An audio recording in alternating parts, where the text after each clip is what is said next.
Hello दोस्तों, नमस्कार। आप सभी का स्वागत है हमारे channel Hindi GS practice class by Hemlata में। तो आज हम लोग क्या पढ़ेंगे? आज हम लोग करेंगे प्रैक्टिस सेट किसका हल, पर्यावरण अध्ययन का हल करेंगे। परीक्षा में आए हुए प्रश्न हैं। तो चलिए आज के सेशन को देखते हैं। आज के सेशन का पहला प्रश्न है क्या, निम्नलिखित में से कौन से प्राथमिक स्तर पर पर्यावरण अध्ययन के लिए आकलन के लिए उपकरण और तकनीकें हैं? क्या है? परियोजनाकार, क्षेत्र भ्रमण, जनरल या लिखना होगा, विचार मानचित्र होगा। तो क्या कौन सा सही है? परियोजनाकार और क्षेत्र भ्रमण। क्षेत्र भ्रमण से ही क्या होता है कि प्रेजेंट चीज को देखने से बच्चे ज़्यादा सीखते हैं, उसका अवलोकन करते हैं। तो आज कौन सा सही होगा? ए और बी दोनों सही है, अर्थात सी ऑप्शन सही होगा। अगला प्रश्न देखते हैं। मिजोरम में की जाने वाली झूम खेती के विषय में निम्नलिखित कथनों का अध्ययन कीजिए। तो पहला ऑप्शन देखते हैं। एक फसल को काटने के पश्चात भूमि को कुछ वर्षों तक खुला छोड़ देते हैं। इस भूमि पर उगने वाले बांस और खरपतवार को काटकर जला दिया जाता है। बीज बोने से पहले भूमि की गहरी खुदाई की जाती है। अगला ऑप्शन देखते हैं। यह एक ही खेती में 3-4 भिन्न भिन्न प्रकार की फसलें उगाई जाती हैं। आवश्यकता अनुसार खाद, रासायनिक उर्वरकों और कीटनाशकों का उपयोग भी किया जाता है। तो कौन सा पूछता है सही है? ए, बी और सी सही होगा, अर्थात कौन सा ऑप्शन सही है? बी ऑप्शन सही होगा।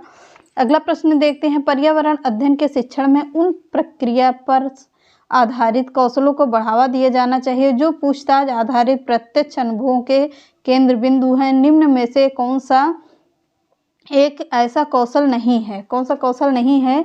तो पूर्वानुमान, निर्धारण, उस निष्कर्ष निकालना, अवलोकन करना। तो क्या होगा? निर्धारण होगा, बी ऑप्शन सही है। अगला प्रश्न देखते हैं। राधा विभिन्न प्रकार के यात्रा टिकटों का उपयोग करती है। ऐसे टिकटों के उपयोग से निम्नलिखित में से किस संकल्पना प्रभावपूर्ण ढंग से चर्चा की जा सकती है? अलग अलग साधनों से यात्रा करने पर यात्रा की लागत भी भिन्न होती है। सही बात है।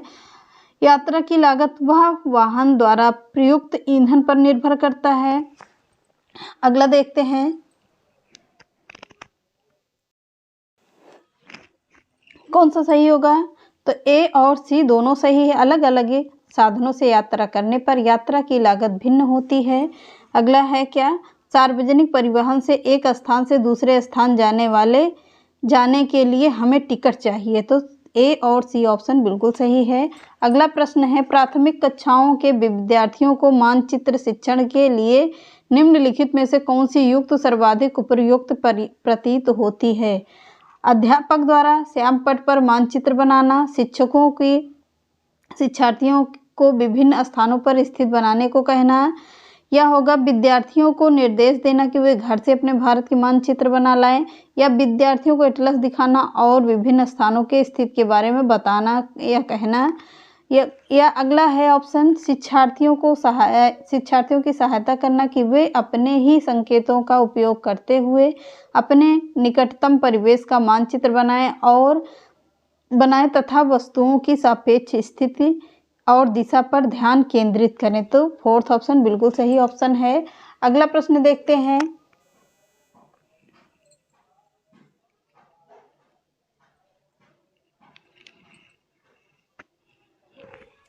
कक्षा 5 की अध्यापिका माहिका चाहती है कि उनके विद्यार्थी आसपास के पौधों का अवलोकन करें। सार्थक अधिगम सीखने के लिए उन्हें बच्चों को क्या करने के लिए प्रोत्साहित करना चाहिए? यह समझना कि पौधे भी सजीव होते हैं, या समझना कि पौधे हमारे लिए कितना उपयोगी हैं।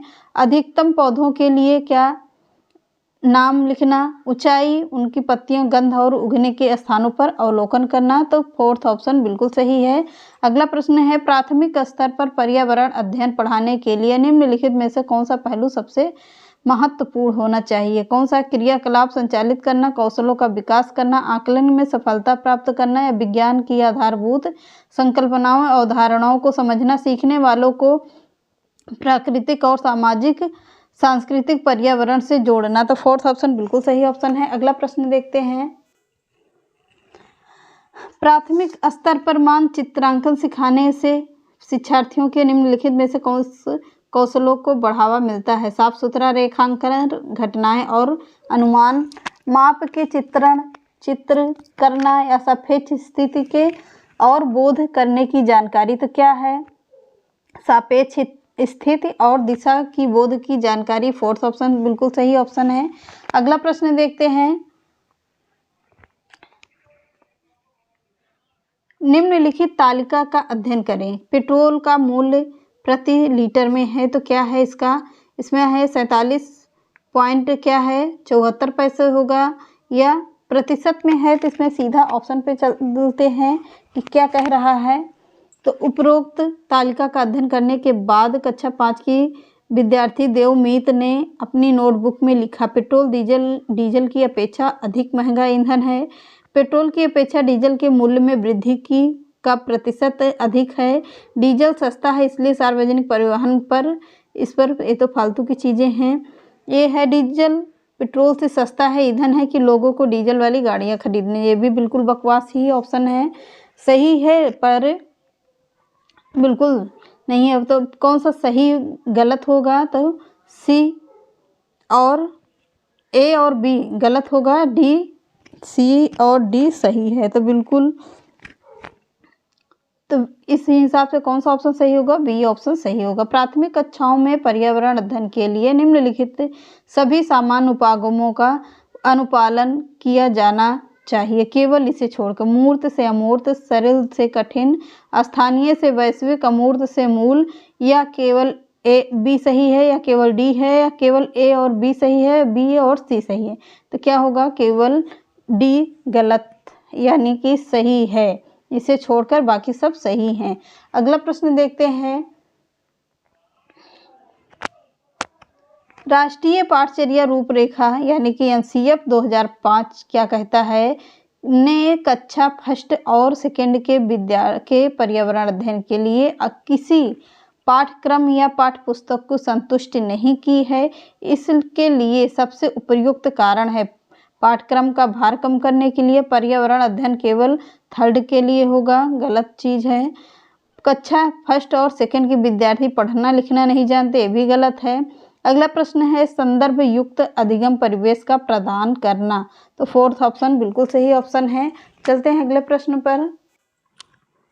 एक अध्यापक को कक्षा 4 के विद्यार्थियों को हमारे देश के भोजन की संस्कृति विविधताएं पढ़ानी है। इस विषय में आपको पढ़ाने के लिए सर्वोत्तम विधि निम्नलिखित में से क्या है? विभिन्न प्रकार के खाने की चीज़ों का चित्रण या फ्लैश कार्ड दिखा के, गलत बात है। अपने देश के विभिन्न राज्यों के विभिन्न लोगों को खाए जाने वाले भोजन के बारे में विद्यार्थियों को प्रोजेक्ट परियोजना दें, ये भी गलत होगा। अगला प्रश्न है क्या विद्यार्थियों से पूछे गए उन्होंने आज क्या खाया, इसके बाद चर्चा करें। या होगा विद्यार्थियों से कहें कि अपने परिवार के भोजन के बारे में सूचना एकत्र करें। तो कौन सा ऑप्शन सही होगा? बी ऑप्शन बिल्कुल सही ऑप्शन है। अगला प्रश्न है यदि हम पक्षियों का अवलोकन करते हैं तो हम यह पाते हैं कि अधिकांश पक्षी अपनी गर्दन अत्यधिक हिलाते हैं, इसका कारण क्या है? अधिकांश पंछियों के नेत्र स्थिर होते हैं और वो घूम नहीं सकते, इसलिए वो अपनी गर्दन हिलाते रहते हैं। तो पहला ही ऑप्शन सही है। अगला प्रश्न है रीना आम पसंद करती है, उन्हें जाड़े के लिए संरक्षित करना चाहती है। निम्नलिखित में से कौन सा तरीका सही है? यह संरक्षण सर्वाधिक उपयुक्त है। तो अचार से क्या बनता है? आम से अचार बन जाएगा। आम पापड़ बना लेंगे तो क्या होता है? इससे संरक्षित हो जाता है, सूख भी जाते हैं। तो पहला ही ऑप्शन सही है। चलते हैं अगले प्रश्न पर। केरल के निकटवर्ती राज्य हैं तमिलनाडु और आंध्र प्रदेश, कर्नाटक या महाराष्ट्र होगा, आंध्र प्रदेश और कर्नाटक होगा, या कर्नाटक तमिलनाडु है। तो क्या है? कर्नाटक और तमिलनाडु है। फोर्थ ऑप्शन बिल्कुल सही है। अगला प्रश्न है निम्नलिखित में से हमारे देश के किस राज्य में अधिकतर लोग नारियल के तेल की पकी हुई मछली खाना पसंद करते हैं? मिजोरम, गोवा, जम्मू कश्मीर एंड बिहार। तो क्या होगा? गोवा के लोग मछलियों को क्या करते हैं? नारियल के तेल में पहले पकाते हैं फिर खाते हैं। तो अगला प्रश्न है निम्नलिखित में से वह कौन सा जानवर जंतु है जिसके अग्रदांत हमेशा बढ़ते रहते हैं? वे दांतों को बहुत अधिक लंबा होने के लिए वस्तुओं को काटते कुतरते रहते हैं। तो क्या होगा? दीमक, गिलहरी, छिपकली या चूहा। तो क्या होगा? गिलहरी होगी। अगर गिलहरी नहीं मिलती है तो ऑप्शन में गिलहरी नहीं देता है, चूहा दिया रहता है। तो चूहा भी लगा सकते हैं। अगला प्रश्न है, कोई किसान उर्वरकों और कीटनाशकों का अधिक उपयोग करके अपने खेतों में बार बार धान की फसल उगा रहा है, तो ऐसा करने से उसके खेतों की मृदा कैसी हो जाएगी? केवल धान की फसलों के लिए उपयोगी रहेगी, जुताई के लिए उपयुक्त बन जाएगी, या बंजर हो जाएगी, या अन्य फसलों को उपजाऊ बना सकती है। तो क्या होगा? बार बार अत्यधिक कीटनाशक का प्रयोग करने से क्या होती है? मिट्टी की उर्वरकता खत्म हो जाती है और बंजर हो जाएगी। अगला प्रश्न देखते हैं, रेगिस्तानी ओक के बारे में निम्नलिखित कथनों पर चर्चा कीजिए। रेगिस्तानी ओक एक वृक्ष है, इसकी ऊंचाई हमारी कक्षा के कमरे के बराबर, लगभग बराबर या 4 मीटर ही होती है। यह इस वृक्ष की जड़ें वृक्ष की ऊंचाई की लगभग क्या होती है? 30 गुनी गहराई तक जमीन के भीतर जाती हैं, तब तक कि पानी जब तक ना पहुंच जाए। वृक्ष के तने में पानी एकत्र होता है। यह अबू धाबी के वृक्ष पाए जाते हैं। तो कौन सा ऑप्शन सही पूछा जाता है? तो ए सही है, बी सही है और सी सही होगा। तो फोर्थ ऑप्शन बिल्कुल सही ऑप्शन है। अगला प्रश्न है, यदि कोई व्यक्ति 2-1 और 2015 को मड़गांव से नागरकोइल जाने के लिए रेलगाड़ी में बैठा, तो रेलगाड़ी 7:45 माड़ेगांव से चली और अगले दिन अर्थात 3-1-2015 को 4:45 बजे पहुंची। तो इन दोनों के बीच की दूरी होगी 1140 किलोमीटर है। तो रेलगाड़ी की औसत चाल क्या थी लगभग? तो क्या थी? 54 किलोमीटर थी। अगला है, नई दिल्ली में रहने वाला कोई व्यक्ति पहले भोपाल मध्य प्रदेश फिर रांची झारखंड का भ्रमण करना चाहता है, तो इसकी यात्रा की दिशा कौन सी होगी? पहले पूर्व दिशा, फिर दक्षिण दिशा होगी, या पश्चिम दिशा में और फिर दक्षिण दिशा में, फिर दक्षिण दिशा में और पूर्व दिशा में? तो कौन सा होगा? थर्ड ऑप्शन सही है बिल्कुल। अगला चलते हैं, नीचे दिए गए सभी जानवरों में निम्नलिखित में से कौन सी विशेषता पाई जाती है? छिपकली, गौरैया, कछुआ, सांप। तो ये सब कैसे पक्षी हैं, कैसे जानवर हैं? ये हैं अंडे देने वाले। अगला प्रश्न है कि प्राथमिक स्तर पर पर्यावरण अध्ययन के शिक्षण में कहानियाँ और कविताओं का प्रभावी ढंग से उपयोग किया जा सकता है। पर्यावरण अध्ययन में इसके उपयोग का मुख्य उद्देश्य क्या होगा? कक्षा की विविधता या सीखने के संदर्भ में वातावरण प्रदान करना। तो बी ही ऑप्शन सही होगा। अगला प्रश्न है, एक प्राथमिक स्तर की अध्यापिका जलाभराव के विषय में कक्षा में चौथे के बच्चों को क्या करती है? प्रभावपूर्ण तरीके से किस प्रकार आंकेगी? बच्चों को जल संरक्षण पर नारे लिखने के लिए कहेगी। कक्षा 4 का बच्चा नारा कैसे लिख पाएगा? बिल्कुल गलत बात है। उपरोक्त विषय पर एक लिखित परीक्षा का आयोजन करके, ये भी गलत होगा। यह पता करके कि उन्हें प्रत्यक्ष अवलोकन कराना, ये क्या है? टैग वर्ड है प्रत्यक्ष। जो भी बच्चों को होगा बाल केंद्रीय शिक्षा में क्या होगा? हमेशा प्रत्यक्ष चीज़ों को रखा जाता है, तो प्रत्यक्ष आ जाएगा, अवलोकन आ जाएगा, सामाजिक आ जाएगा। तो इससे क्या होता है? ये सब इसके सीटेट के टैग वर्ड हैं।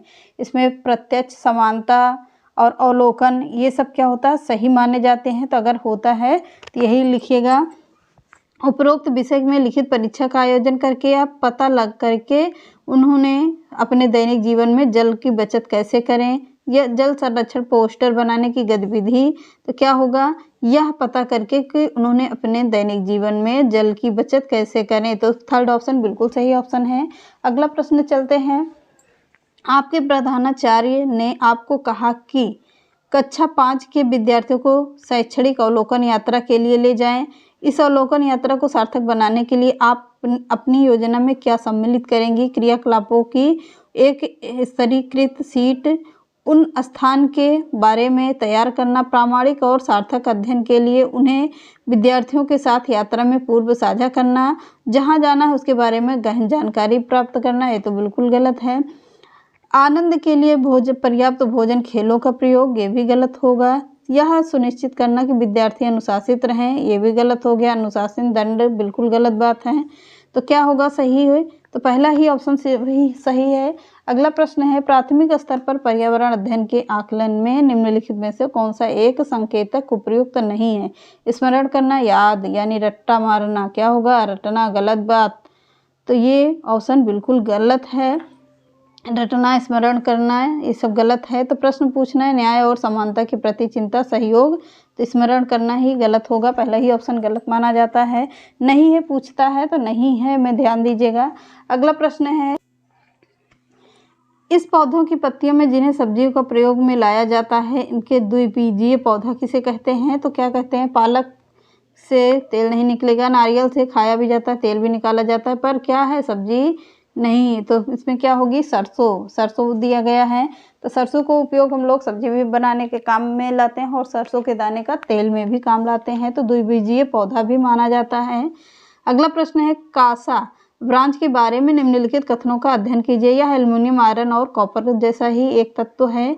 इसे भट्टी में कॉपर और टिन के पिघलाकर बनाया जाता है। आदिवासी लोग ब्रांज का उपयोग हजारों वर्षों से कर रहे हैं। यह ब्रांज की बनी वस्तुएं एल्युमिनियम की बनी वस्तुओं की तुलना में हल्की परंतु कहीं अधिक मजबूत, टिकाऊ होती हैं। तो कौन सा ऑप्शन सही माना जाता है? तो बी और सी बिल्कुल सही ऑप्शन है। तो अर्थात इसमें कहा गया तो सेकंड ऑप्शन बिल्कुल सही है। अगला प्रश्न है, निम्नलिखित में से कौन सा मच्छरों से फैलने वाले रोगों का समुच्चय है? चिकनगुनिया, मलेरिया, मियादी बुखार, हैजा, डेंगू, मलेरिया। तो चिकनगुनिया, डेंगू और मलेरिया होगा। तो थर्ड ऑप्शन बिल्कुल सही है। अगला प्रश्न है, किसी राज्य के मानचित्र के एक सिरे पर यह लिखा था कि स्केल सेंटीमीटर, 1 सेंटीमीटर से 110 मीटर। यदि इस मानचित्र पर किन्हीं दो शहरों के बीच की दूरी 9.7 है सेंटीमीटर मापी जाती है, तो इन दोनों शहरों के बीच की वास्तविक दूरी कितनी होगी? 1000 मतलब 1.067 किलोमीटर होगी। तो पहला ही ऑप्शन बिल्कुल सही है। ये रहे आज के 30 प्रश्न। तो मिलते हैं नेक्स्ट क्लास में। चैनल पसंद आए तो लाइक, सब्सक्राइब एंड शेयर करिएगा। नमस्कार।